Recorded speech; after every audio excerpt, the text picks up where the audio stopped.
Nepal communist party माओवादी केन्द्रका अध्यक्ष पुष्पकमल दाहाल प्रचण्डले सत्ता साझेदार दलका बीचमा निर्वाचनमा गठबन्धनको टुङ्गो आइतबारसम्म लागिसक्ने बताउनु भएको छ।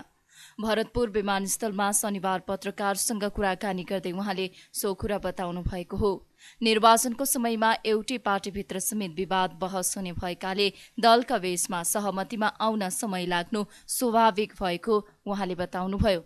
उहाँले स्थानीय तहको निर्वाचनका लागि उम्मेदवारी सम्बन्धमा गठबन्धनभित्र सकारात्मक छलफल भइरहेको जानकारी दिनुभयो।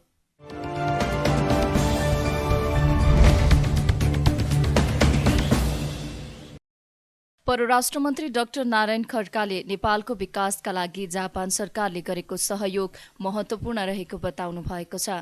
शनिबार काठमाडौँमा नेपाल जाइका अल्मुनाई एसोसिएसन जानको 48औं वार्षिक उत्सव समारोहलाई सम्बोधन गर्दै उहाँले ठूलो सहयोगदाता मध्ये एक जापानले नेपाललाई शर्त बिना नै सहयोग गरिरहेको बताउनुभयो। उहाँले विपद तथा महामारीमा समेत जापानले उल्लेखनीय सहयोग गरेको भन्दै त्यहाँको विकासबाट नेपालले धेरै कुरा सिक्नुपर्नेमा जोड दिनुभयो। नेपाल जापान बीच सन् 1956मा सम्बन्ध स्थापित भए पनि त्यसको 2 वर्ष अघिदेखि नेपाललाई सहयोग गर्दै आइरहेको उहाँले जानकारी दिनुभयो। जापानको जुन सहयोग हामीले प्राप्त छ without conditions, one of the beauties of Japan's cooperation to Nepal is it has no strings attached. छैन चाहिँ एक प्रकारले निस्वार्थै रूपमा भनौँ अनि कत्र विशाल विशाल बने चाहिँ योजनाहरू सम्पन्न भएको छ। रियली चाहिँ यो यसको लागि जापानको जुन एउटा नेपाललाई देखाएको विकासको साझेदारी छ, यसको लागि I really express my sincere appreciation to the government of Japan, Your Excellency, for all that you have done for Nepal's development. त यो छ जापान हामी अन्तर्राष्ट्रिय फोरममा पनि साझा दृष्टिकोण राखेर हिँडेका छौँ।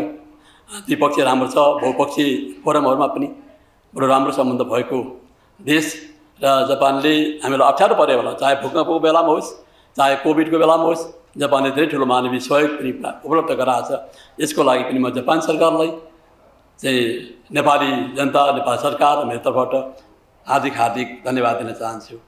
त मैले धेरै लामो कुरा गर्नुभन्दा पनि अत्यन्त महत्त्व फोरममा आज म उपस्थित भएँ, मेरा आफ्ना विचारहरू राख्ने मौका दिनुभयो र यो संस्थाको उज्जवल भविष्यको सफलता कामना पनि सामान्य प्रधानमन्त्रीले व्यक्त गर्नुभएको छ। मलाई भनिदिनुहोस् भन्नुभएको छ।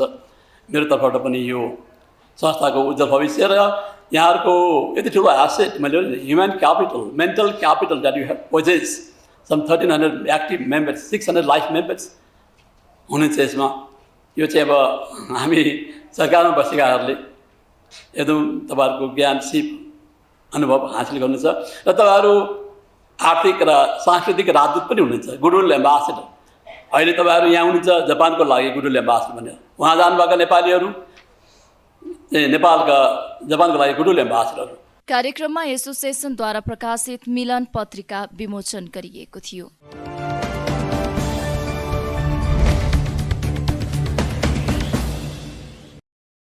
वरिष्ठ साहित्यकार भद्रकुमारी घलेद्वारा लिखित विभिन्न विधाका 151 पुस्तकहरू वैशाख 10 गते विमोचन हुने भएको छ।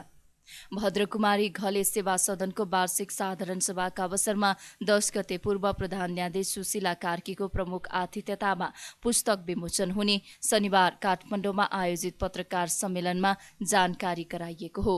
यसअघि विविध विधाका साहित्य, संस्कृति, कला र आफ्नै जीवन भोगाइसँग सम्बन्धित 141 पुस्तकहरू प्रकाशित गरिसक्नु भएका घलेले एउटै मञ्चबाट 49 पुस्तकहरूको एकसाथ विमोचन समेत गरिसक्नु भएको छ। त्यस्तै वैशाख 30 गते विमोचन हुने 151 पुस्तकहरूमा निबन्ध, कविता र भजन संग्रहहरू रहेको खलेले जानकारी दिनुभयो। योभन्दा पहिले 49वटा किताब यसै मञ्चमा मैले विमोचित गरेको। 24 जना लोग्ने मान्छे, 24 जना आए मान्छे, शेरधन राई देश राष्ट्रको सञ्चार मन्त्री प्रमुख अतिथि बनाए। अब 151वटा किताब 151 महिला द्वारा 10 गते 11:30 बजे यही थलोमा विमोचित हुँदैछ र अब तपाईहरुलाई लाग्यो होला यो 92 लागेकी बुढीले के लेख्यो होला किताबमा भने यही लेखेको छु कि बुढेसकाल समयले हामी मान्छेलाई कसरी गाल्छ र उमेरले हामी मान्छेलाई कसरी थलो पार्छ। बुढेसकाल भनेको मान्छेको जीवनमा प्राणीको जीवनमा बुढेसकाल भनेको साह्रै गाह्रो र साह्रै साह्रो र साह्रै कठिन र साह्रै अप्ठ्यारो जीवन हुँदो रहेछ। उठ्न पनि नसक्ने, बस्न पनि नसक्ने, हिँड्न पनि नहुने भने आज मैले बनाएको सिँढी चढेर आउनलाई मलाई नै गाह्रो आज भइरहेको छ। 9 दशक उमेर पार गरिसक्नुभएका घलेको 151वटा पुस्तक एकैसाथ विमोचन हुने विषयलाई गिनिज बुक अफ वर्ल्ड रेकर्डमा लैजाने योजना बनाइएको भद्रकुमारी घले सेवा सदनले जनाएको छ।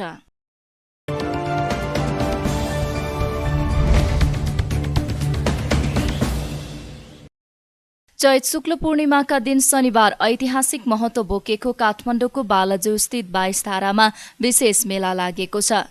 मेलाका अवसरमा शनिबार 22 धारामा भक्तजनको घुइँचो लागेको थियो। मेलामा नुवाकोट, धादिङ, रसुवा, चितवन लगायतका विभिन्न जिल्लाबाट भक्तजनहरू 22 धारा आउने गर्दछन्। तत्कालीन राजा प्रताप मल्लले निर्माण गरेको उक्त धारामा नागार्जुनको डाँडाबाट पानी आउने गर्दछ।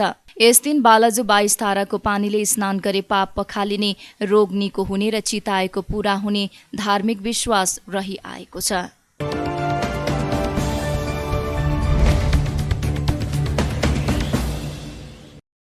विवेकशील साझा पार्टीले आसन्न स्थानीय तह निर्वाचनमा पार्टीका तर्फबाट काठमाडौँ महानगरका उम्मेद्वारको चुनावी प्रतिज्ञा पत्र सार्वजनिक गरेको छ।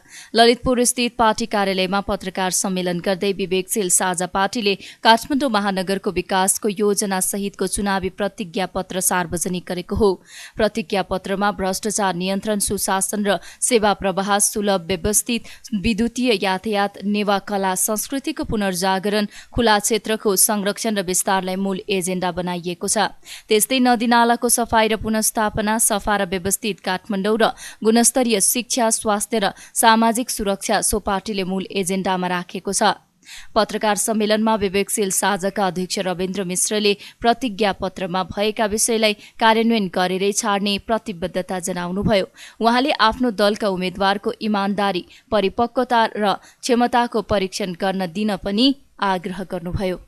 गर्न नसक्ने कुरा केही पनि भनेको छैन। हामी यो सहरको गौरव जुन हाम्रो पुस्ता र हामीभन्दा माथिको पुस्ताले ध्वंस बनाइदियो त्यसलाई पुनर्स्थापित गर्न चाहन्छौँ। नेवा कला र संस्कृतिको पुनर्जागरण चाहन्छौँ। रिनेसान्स भन्ने शब्द हामीले प्रयोग गरेका छौँ, जुन सामान्यतया नेवा कला र सम्पदाको पुनर्जागरणको अर्थमा अहिलेसम्म प्रयोग हुने गरेको छैन। हामी त्यो गर्न चाहन्छौँ। भ्रष्टाचार नियन्त्रण, सुशासन, सेवा प्रवाह प्रमुख मुद्दा हो। हामी त्यसमा फोकस गर्न चाहन्छौँ। त्यसपछि यसमा भएका अरू सम्पदा संरक्षणदेखि लिएर नदीनालाको सरसफाइदेखि लिएर अब यो संसारकै सबभन्दा प्रदूषित सहर भनेर बारम्बार तपाईँहरूले सुन्नुहुन्छ, त्यो प्रदूषणका कारकहरूलाई हामी सम्बोधन गर्न चाहन्छौँ र हामीले भनेका छौँ हामी विद्युतीय यातायातलाई एकदमै जोरदार रूपमा प्रवर्धन गर्छौँ। त्यसको साथमा यो प्रदूषणका अन्य स्रोतहरू जति छन् त्यसलाई सम्बोधन गर्न सकिन्छ। सम्बोधन नभएको कारण के हो भने नेतृत्वमा इमानदारी नभएर हो।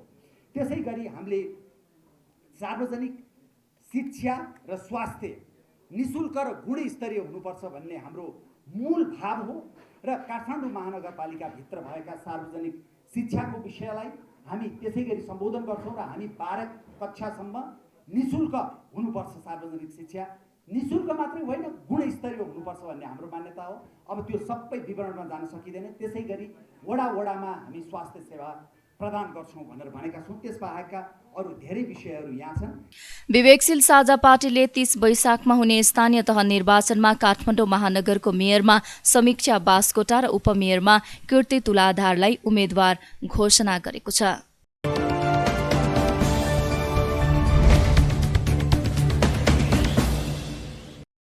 नेपालमा शनिबार थप 9 जनामा कोरोना संक्रमण पुष्टि भएको छ।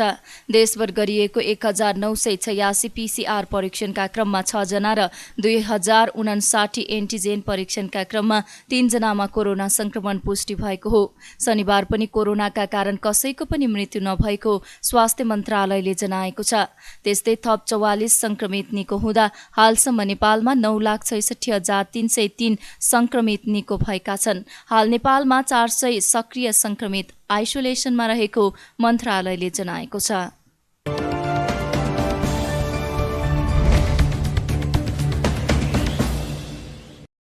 सम्पादक समाज नेपालले संस्थापक अध्यक्ष गोविन्द वियोगीको स्मृतिमा स्थापना गरिएको गोविन्द वियोगी पत्रकारिता पुरस्कार राजेन्द्र बानियालाई प्रदान गरेको छ।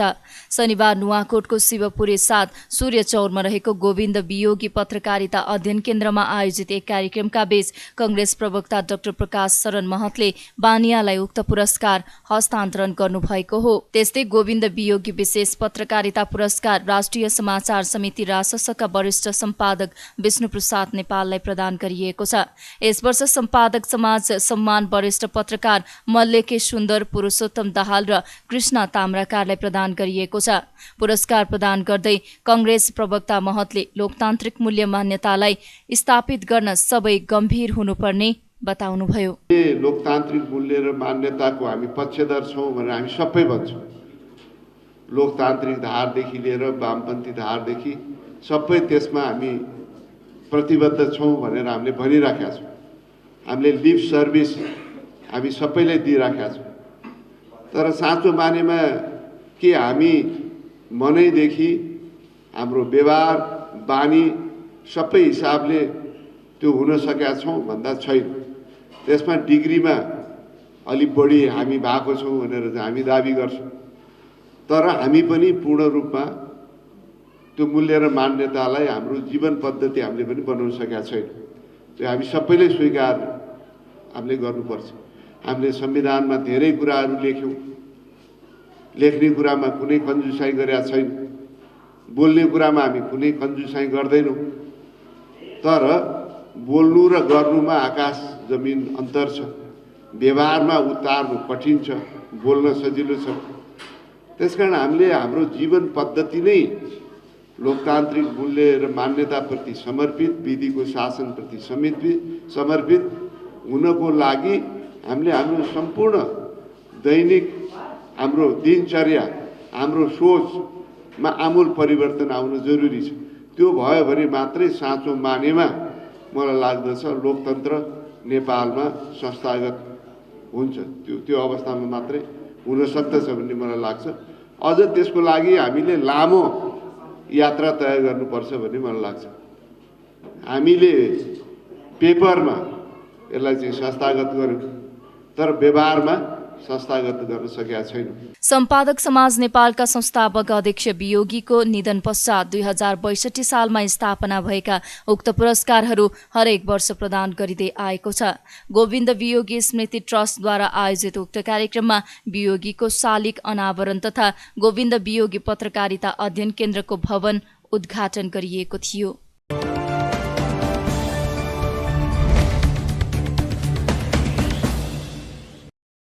राष्ट्रिय प्रजातन्त्र पार्टी नेपालका अध्यक्ष कमल थापाले राजेन्द्र लिङदेन नेतृत्वको राप्रपा पनि पछि राप्रपा नेपालमै समाहित हुने दावी गर्नुभएको छ।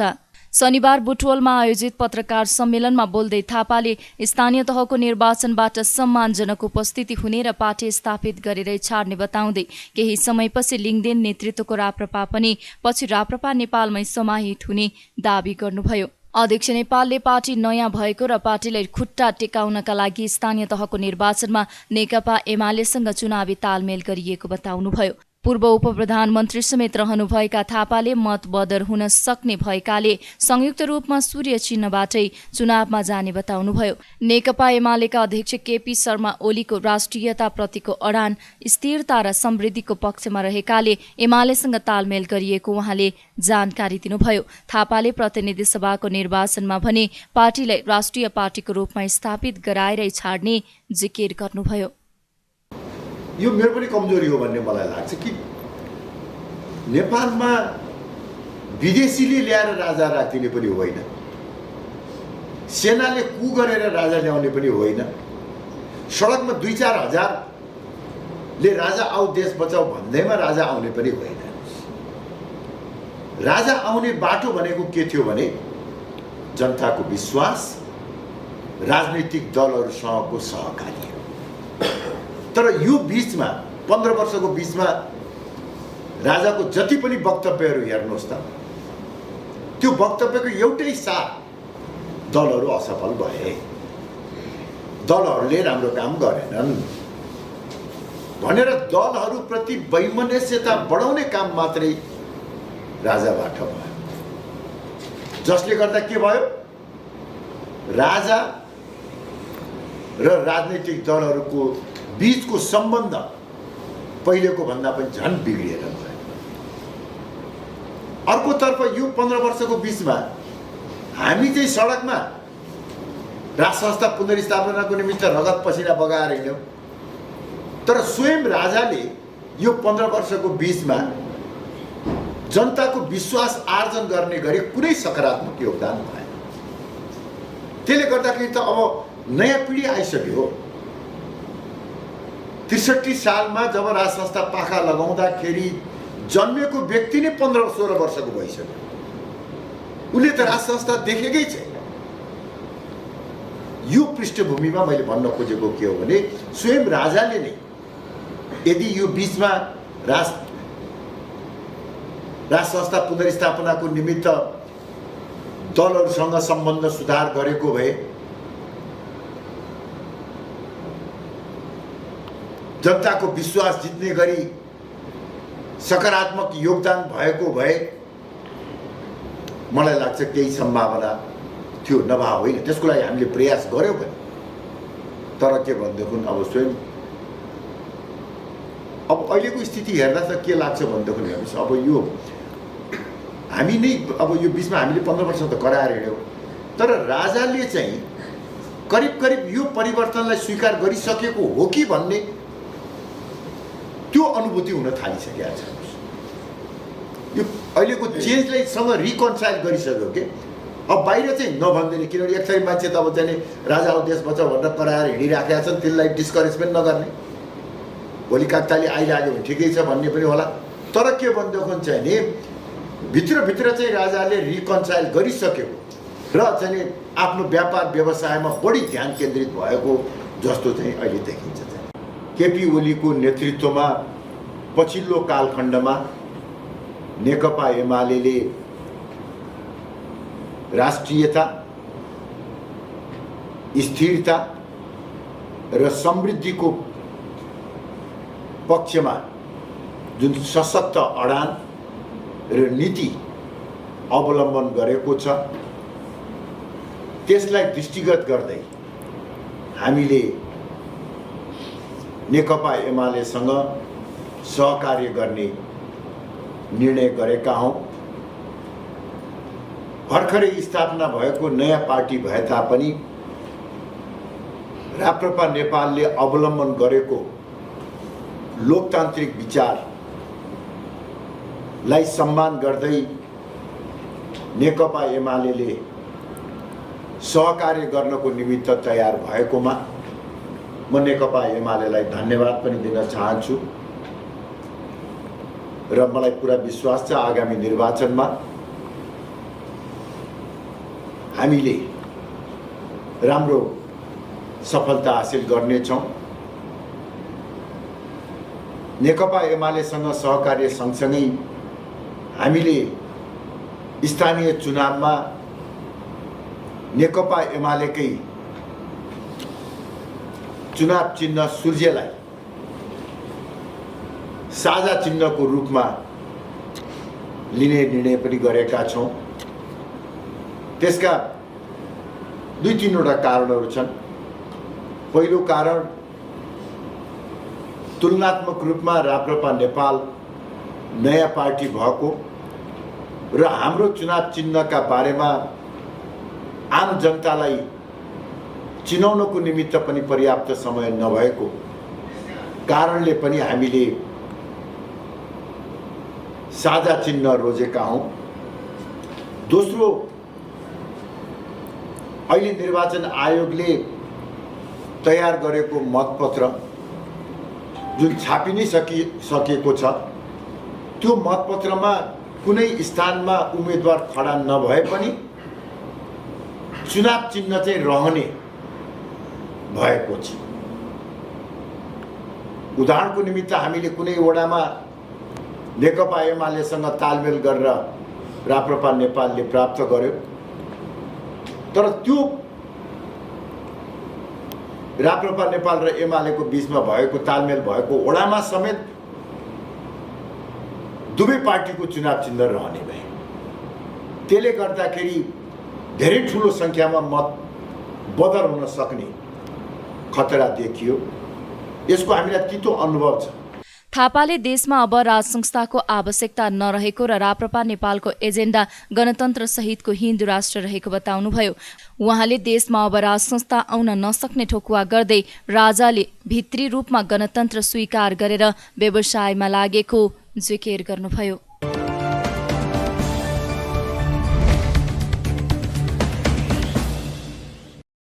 प्रमुख निर्वाचन आयुक्त दिनेश कुमार थपलियाले निर्धारित मितिमै स्वच्छ, स्वतन्त्र र निष्पक्ष निर्वाचन हुने बताउनु भएको छ। शनिबार जनकपुर धाममा आयोजित स्थानीय तह निर्वाचन 2079 मिडिया अभिमुखीकरण कार्यक्रममा उहाँले अब निर्वाचनको मिति सार्न सक्ने अवस्था नरहेकाले निर्धारित समयमै निर्वाचन आयोगले स्वच्छ र निष्पक्ष निर्वाचन गराउने बताउनु भएको हो। थपलियाले निर्वाचनको मितिलाई तलमाथि वा अन्य तरिकाले सारेमा मुलुकमा दुर्घटना निम्त्याउन सकिने उल्लेख गर्दै निर्धारित समय वैशाख 30 गते नै निर्वाचन हुने र निर्वाचनबाट कसैले डराउन नहुने बताउनुभयो। उहाँले निर्वाचनलाई लोकतन्त्रको सबैभन्दा ठूलो गहना भनिने गरेको उल्लेख गर्दै पछिल्लो समय निर्वाचन विपरीत हुने खालको अभिव्यक्ति आइरहनु दुःखद भएको जिकिर गर्नुभयो। यो सुशासनको हामीले त भनिराखेका छौँ र यदि यो सुशासन र समृद्धिमा पुग्ने पहिलो पाइला निर्वाचनबाट नै प्रारम्भ हुन्छ र यो पहिलो पाइला जुन निर्वाचनबाट हामी सुरु गर्दैछौँ यही नै यदि दूषित भयो भने, पहिलो पाइलामा नै काँडा बिजो भने बाँकीको यात्रा सहज नहुन सक्दछ। त्यसकारण हाम्रो जुन समृद्धिको यात्रा छ, सुशासनको यात्रा छ, यसलाई खण्डित हुन नदिनको निम्ति निर्वाचनलाई अलिकति इमान, निष्ठा, सिद्धान्त र विचारले निर्देशित गर्ने ढङ्गले तपाईँहरूले समाचारहरू सम्प्रेषण गरिदिनुहोस्, सूचनाहरू दिइदिनुहोस्। त्यति हुँदाहुँदै पनि यो तथ्य नै फरक भयो भने त्यो समाचार विचार सुन्ने मान्छेले के सोच्दो हो, कसरी त्यो चाहिँ क्लियर हुँदो हो, अथवा कुनै पनि श्रोता वा पाठकले यो समाचार हेर्दाखेरि कस्तो खाले त्यो समाचार दिने, कस्तो खाले पत्रिका, कस्तो खाले रेडियो रहेछ भनेर त्यसको पक्षधरता बुझेर समाचारको विषयमा धारणा बनाउने हो कि भन्ने जस्तो स्थिति सिर्जना हुने गरेको छ। 5 वर्ष अगाडि, 5 वर्षदेखि अहिले अब चाहिँ धेरै समय बितिराखेको छ, सकेको छ। आज पनि मेरो मनमा यो क्वेसन जीवन्त छ। म यसको सही जवाब नपाइकन यो पल्टको मेरो जुनी बित्यो हो कि भन्ने खतरा महसुस गरिरहेको छु। मैले तपाईँहरूसँग विनम्रतापूर्वक अनुरोध गर्न चाहेको कुरा के हो भने कम्तीमा पनि अब यो करिब 30-35-40 दिनको समय निर्वाचनसँग जोडिएको विषयमा तपाईँले सूचना दिँदा, समाचार दिँदा म जस्तो दिग्भ्रमित हुनुपर्ने अवस्था सिर्जना नगरी जसले जुन माध्यमबाट जे पढे पनि एउटै अर्थ लाग्ने गरी समाचार दिन मिल्छ कि मिल्दैन, यो प्रश्न हो तपाईँलाई। निर्वाचन आचार संहितालाई सामान्य रूपमा नलिन आग्रह गर्दै उहाँले यसको उल्लङ्घन गरे कारबाही हुने र केहीसँग स्पष्टीकरण समेत सोधिसकेको जानकारी दिनुभयो।